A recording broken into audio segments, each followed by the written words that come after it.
यह कहानी एक छोटे से गांव की है जहां एक पुरानी और सुनसान हवेली खड़ी थी। गांव वाले कहते थे कि वो हवेली किसी चुड़ैल की थी जो कई साल पहले वहां रहती थी।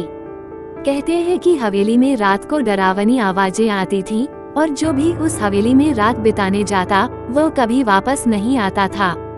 यह कहानी एक ऐसे लड़के की है जो अपनी हिम्मत दिखाने के लिए उस हवेली में गया था। वह लड़का था राहुल। राहुल बचपन से ही साहसी था और डर को अपनी कमजोरी नहीं मानता था। जब उसने गांव वालों से उस हवेली के बारे में सुनी तो वह सोचने लगा कि क्या सच में वहां कुछ है या यह सब सिर्फ अफवाहें हैं। एक रात राहुल ने ठान लिया कि वो हवेली में रात बिताएगा और सबको साबित करेगा कि वह किसी भी भूत प्रेत से नहीं डरता।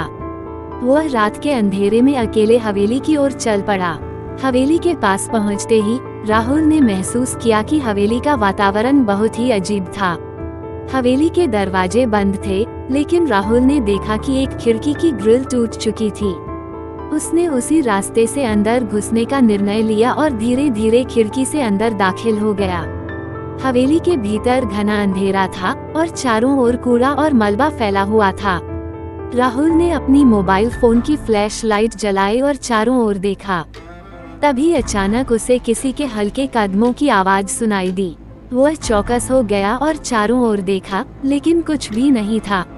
उसने सोचा, यह बस मेरा भ्रम होगा, मुझे डरने की कोई जरूरत नहीं है।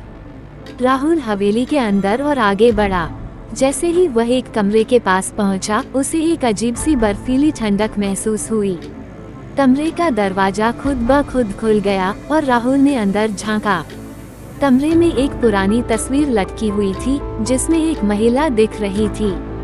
उसकी आंखें बिल्कुल खाली थीं और उसकी मुस्कान बहुत ही डरावनी लग रही थी। राहुल ने तस्वीर को देखा और आगे बढ़ने का फैसला किया। जैसे ही वह कमरे में दाखिल हुआ, अचानक कमरे की रोशनी चली गई और चारों ओर घना अंधेरा छा गया। राहुल का दिल तेजी से धड़कने लगा और उसे एक अजीब सी घबराहट महसूस हुई। तभी कमरे के एक कोने से एक आवाज आई, तुम यहाँ क्यों आए हो? राहुल ने पलटकर देखा और देखा कि वो महिला की तस्वीर अब बिल्कुल बदल चुकी थी। अब उसकी आंखों में एक खौफनाक लालिमा थी और उसकी मुस्कान और भी भयानक हो गई थी। राहुल डरते हुए बोला, मैं सिर्फ यह जानने आया था कि आप कौन हैं। महिला की आवाज फिर से आई, तुम नहीं जानते राहुल, मैं तुम्हारे जैसे और भी लोगों को यहाँ लाकर उन्हें अपना शिकार बना चुकी हूँ।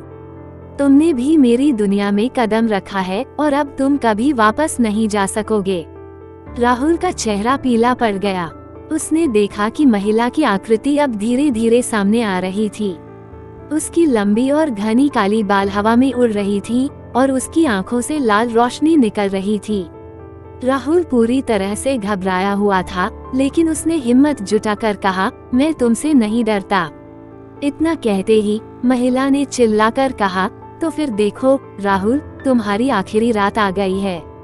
महिला की आवाज इतनी तेज थी कि राहुल के कानों में घंटियां बजने लगीं। राहुल ने डरते हुए दौड़ने की कोशिश की, लेकिन हवेली का दरवाजा अचानक बंद हो गया। अब वह चारों ओर घिर चुका था और उसे कोई रास्ता नजर नहीं आ रहा था। महिला धीरे धीरे राहुल के पास पहुंची और बोली, तुमने मुझे चुनौती दी थी, अब तुम मेरी दुनिया में हो। तभी अचानक एक ठंडी हवा आई और महिला की पूरी आकृति हवा में विलीन हो गई। राहुल के आसपास का माहौल फिर से सामान्य हो गया और उसने देखा कि हवेली अब बिल्कुल शांत हो गई थी। राहुल को यह समझ में आ गया कि जो चीजें गांव वालों ने कहनी थी वो सही थी। हवेली में सचमुच एक चुड़ैल थी जो लोगों को अपनी जाल में फंसा लेती थी। राहुल ने वह रात किसी तरह बाहर निकाली और गांव लौट आया। उसने सबको बताया कि हवेली में जाने से पहले हर किसी को 2 बार सोचना चाहिए, क्योंकि वह जगह किसी के लिए सुरक्षित नहीं थी। चुड़ैल की काली छाया अब भी हवेली में बनी हुई थी और कोई नहीं जानता था कि वह कब फिर से जाग उठे।